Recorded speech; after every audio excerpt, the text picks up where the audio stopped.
So joining me today, we have the amazing Nina Davuluri, who was Miss America 2014. So Nina, you were the first Indian American woman to win Miss America. And I also remember seeing those articles the morning after you won saying, is Miss America too dark to be Miss India? So can you take me back to that moment, and how did you feel when you heard those remarks, and how have those remarks also inspired your current work? Yeah, absolutely. I remember waking up in kind of a dreamlike state. It's very difficult to describe that moment in words, but, I think growing up in a South Asian family, you hear a lot of comments like, don't go out in the sun, you're going to get too dark, or, oh, you'd be so much more beautiful if you were just a few shades lighter. And it was something that had kind of followed me in, throughout many phases of my life. And this was that moment, this kind of culminating moment where I asked myself when I read that headline, why is this the first thing that we say in terms of beauty standards? Why is this that also women, more so than our male counterparts, deal with this idea of colorism, that fair skin is considered more beautiful, more successful, more elite than darker skin complexions? And, here I was where I had was able to represent the Indian American and South Asian community, who were incredibly proud, but also this kind of second conversation that was also happening, and really about colorism. So that was kind of the moment where I said, enough is enough. I have a platform, I have a voice, and I want to use this to educate others. And I knew that that was something that always came up in several of my conversations, even when I was speaking at Harvard. It was always a topic that came up of, how did you feel about this? Or did you grow up with colorism in your family? And so I knew that people were hungry for this conversation, that it needed to happen, and it was happening. And so to tell this on a much broader scale was what we set out to do with producing Complexion. Was that I knew it wasn't just only India or South Asian countries. This exists across many countries around the world. And really unpacking that question, why? Why do we think that? Where does it stem from?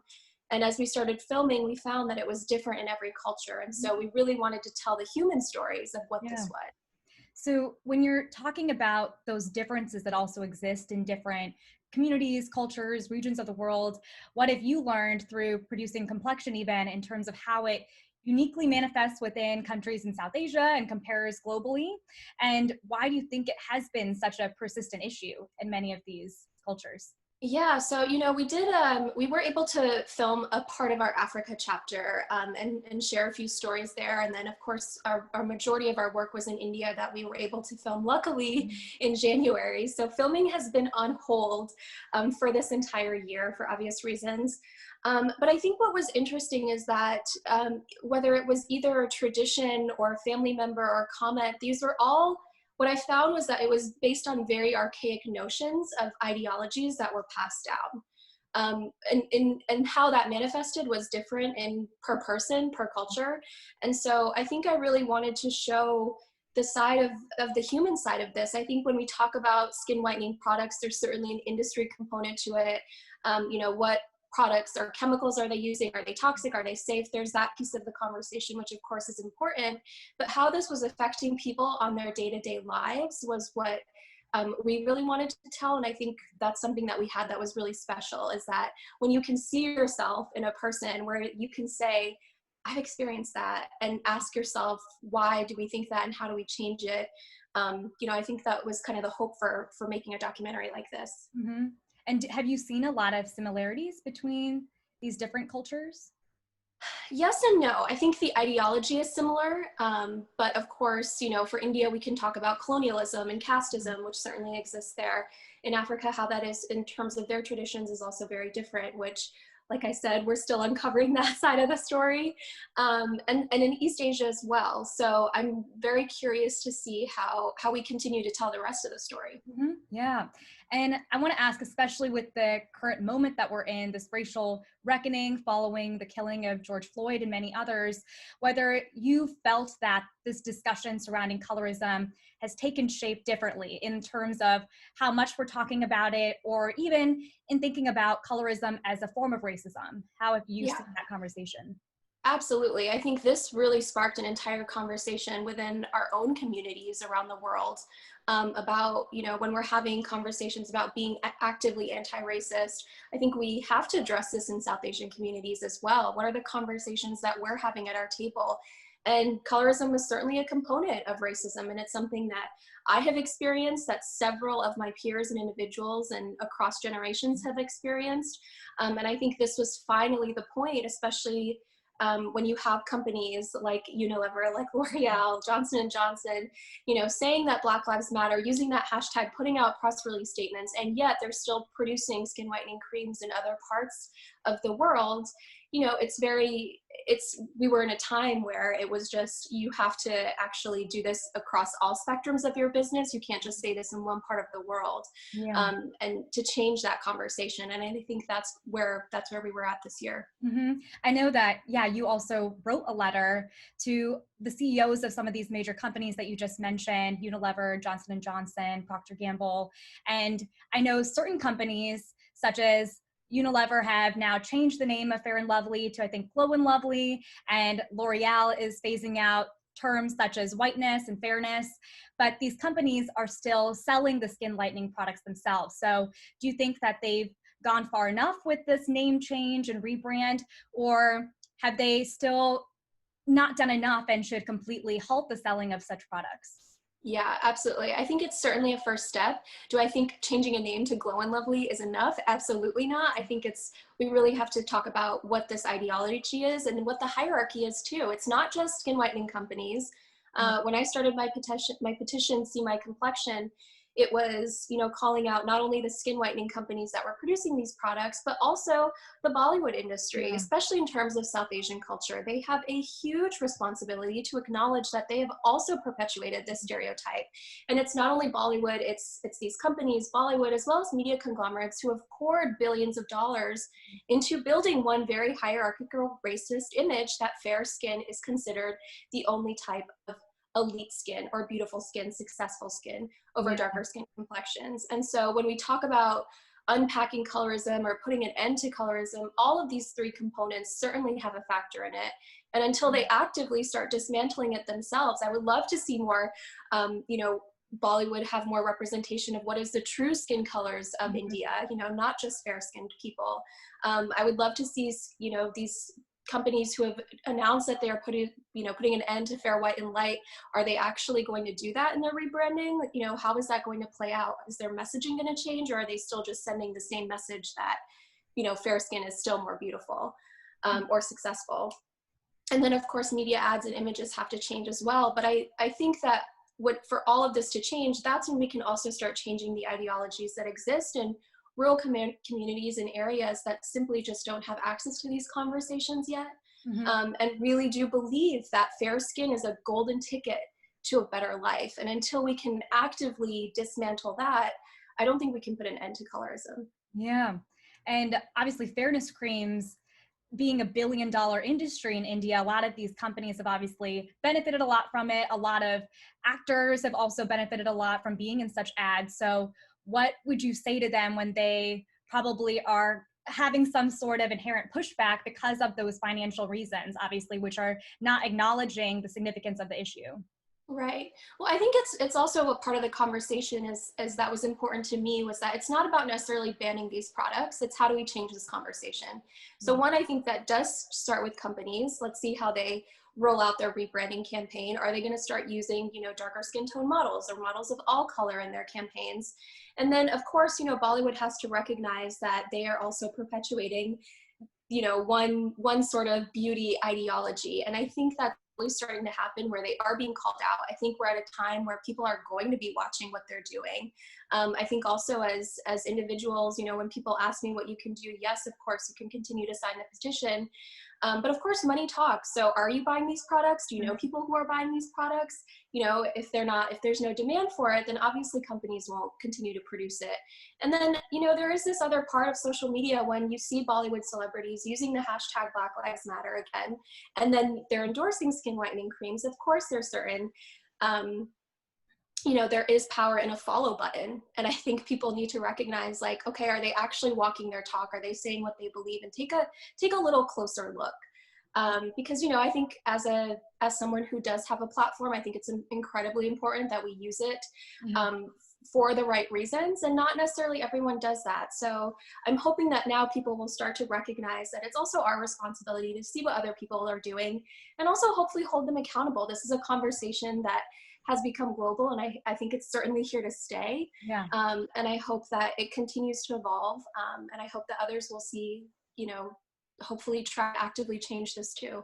No, yeah, as you said, there are lots of ways that you can go about doing it, even when it comes to purchasing and having conversations.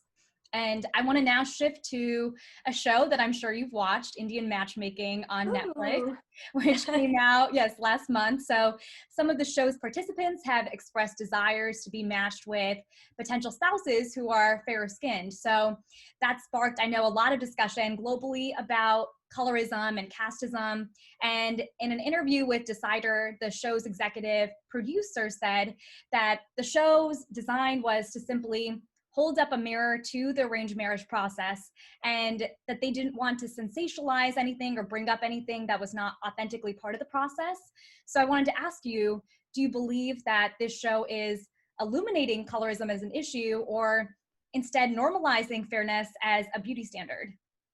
I don't think it's normalizing. I think what the show really did was bring all the issues that are pervasive in Indian culture to the forefront. I mean, these are conversations that are typically private that we're able to see happen. And I guarantee you that so many people probably had similar conversations in their own homes about wanting someone fair and tall or of a certain caste. And so I think when we're able to have these conversations and talk about it and ask ourselves, why does that exist? Why do we still, continue to think that these are the qualities that makes for the perfect marriage? I mean, we all know that that's not the case. I personally don't think, at least. And so I think what was interesting is that, there were many people who were here, I think, upset by this and saying this isn't, necessarily reflective, but I think it is. I'm lucky that it's not something I experienced myself. But of course, there are still people going through this. Even as South Asian Americans living here, these are conversations that are still happening in people's homes.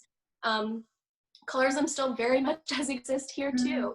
And so I think the more we talk about it, the more it's brought to the forefront. And for those people who, have felt anger or, thought that this isn't reflective, I urge them to continue these conversations when they hear them, because it is a very real issue. I've continued to see it and document it, obviously.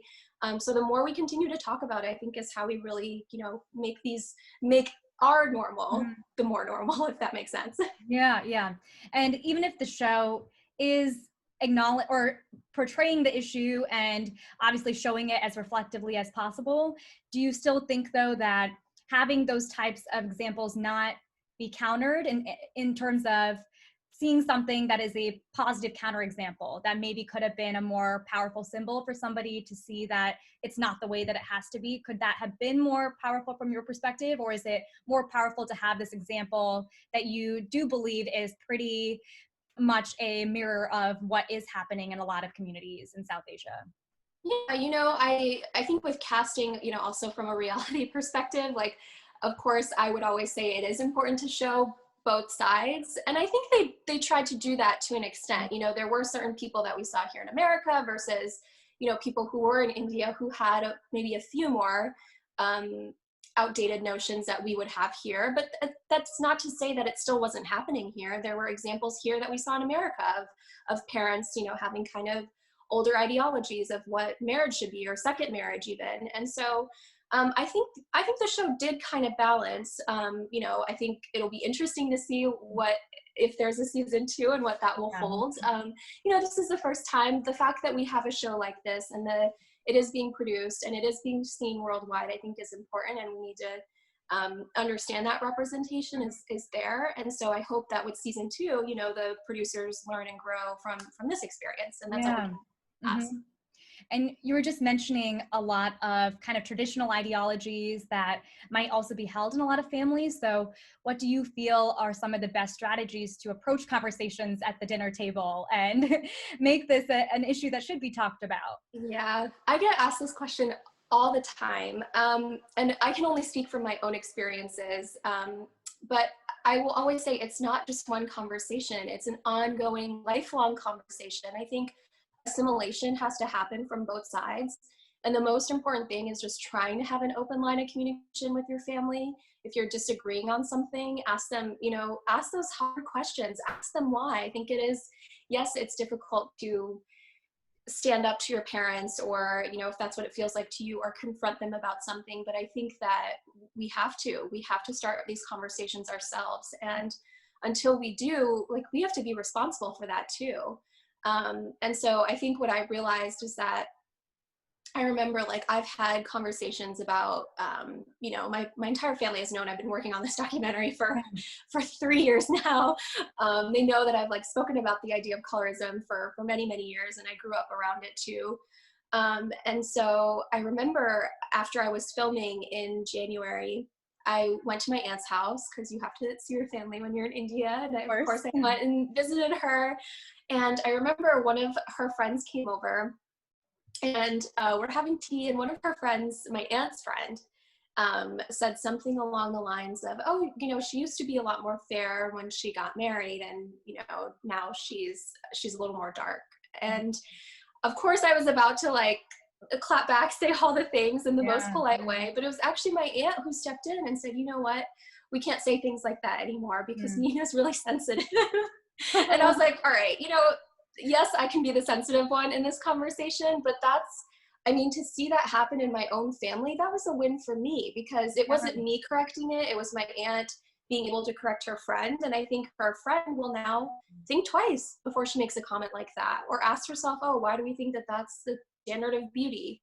And so the more we normalize it, I think is how change happens. And it has to happen within our families first. Mm-hmm. And for a lot of young girls, especially, who have been struggling with this issue, who have received really hurtful comments, what, I guess, message would you send to them in order to really help them go through those challenging moments with a lot of strength and courage? Yeah. I would say that if someone in your family has said something, I think you really just need to sit down and have a conversation with that family member, auntie, whoever it might be. And know that that's okay. Know that it's okay to stand up for yourself. You can certainly be polite about it. But I think also a part of it is just even asking them, why do they think that? Yeah. Why is that? Why do they believe that comment is okay? Like, don't go out in the sun, you're going to get too dark. Or, oh, you won't get married if you're dark. We hear those.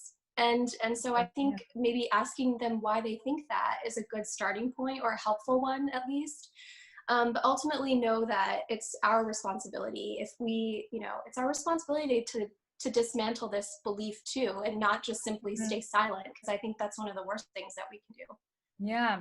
And I know that's the whole goal of your documentary series, Complexion. So as we wrap up today, I would just love to hear kind of what your larger goals are for that series. And if you were to say the type of impact that you hope that series were to have today, what would you say that as? Yeah. I did show it to my mom, or a little pre-screening for my mom. And I'm excited to say that we are in conversations with a major network for hopefully the entire world to be able to see this. But I remember her watching it, and of course I was nervous. It was the first time anyone outside of my production team was really able to view it, and that too, my mom. And I remember she said, I think this is the first time that people will stop to think and ask themselves why we have done this over generations. And I hope that's what people can take away from it, is that when you hear the stories from young children who are being bullied, who have finally come into their own and stood up for themselves, to older people who are looking to get married and feel like they're not beautiful because they're dark, I hope this changes that for other people. And to have a broader conversation, I hope that we get to continue in, all the various countries around the world, including here. I think it'll be really interesting to see that dynamic that we all face globally as just humans. And I think it's the human stories that I hope that others see themselves reflected in.